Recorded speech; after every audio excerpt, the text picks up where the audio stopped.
Can anyone tell us what matter is? Carly.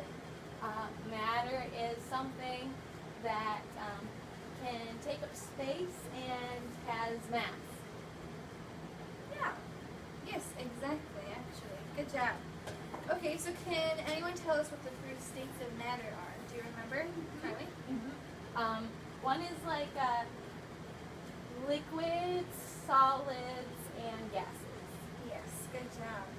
So, what is an example of gas? Like the air we breathe. Yeah, like the air. If air is an example of one of the states of matter, then it must take up space and have mass. So, it's difficult for us to see that air has properties because it's something we can just hold, it's not just something we can hold in our hands and measure. How do you think that that we can show that air takes up space? I mean, I think you could like put it in something, and then it would be inside of something. Yeah.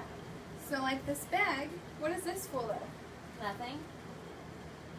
No. Oh, Look at air. Yeah. Something's taking up space because we can't just smush it, right? Right, yeah. So there has to be something taking up this space. So I'm going to let you feel these three different bags. So go ahead and fill the differences and tell me what you think they are. Well, these are rocks, because I can see it that they're rocks. But they're really, like, hard, and you can't, like, smush them or anything like that. Yeah, And perfect. You're explaining how you know what they are. Yeah. And then this is water, obviously. I mean, I think it's water. I probably could drink it. But it's really smushy, and, like, it just, like, kind of, oh, it's leaky. It just kind of does whatever it wants to do. Mm-hmm.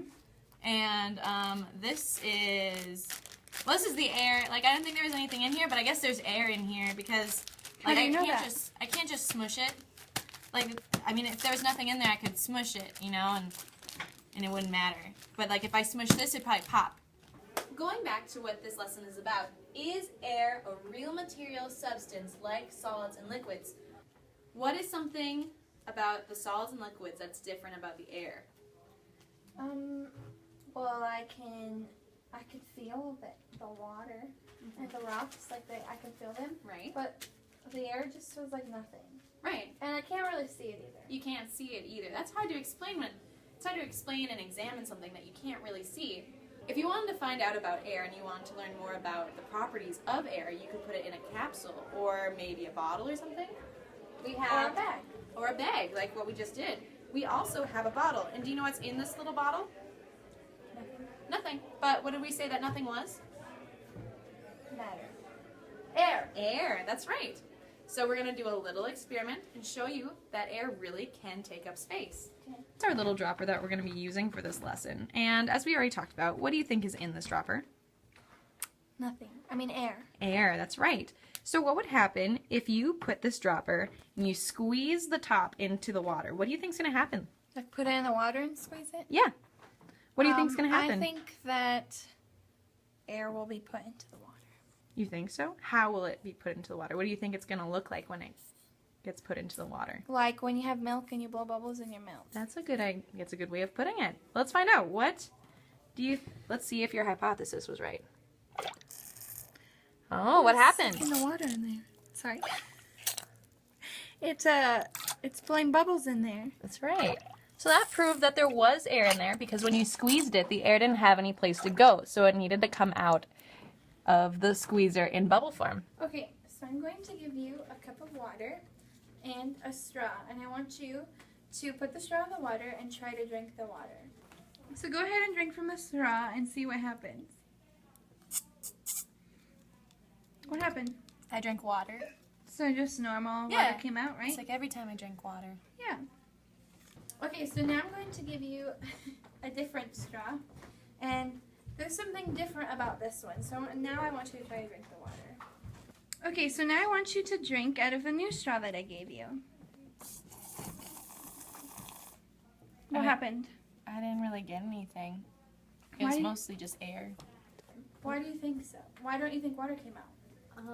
Well, because you poked lots of holes in the sides of it.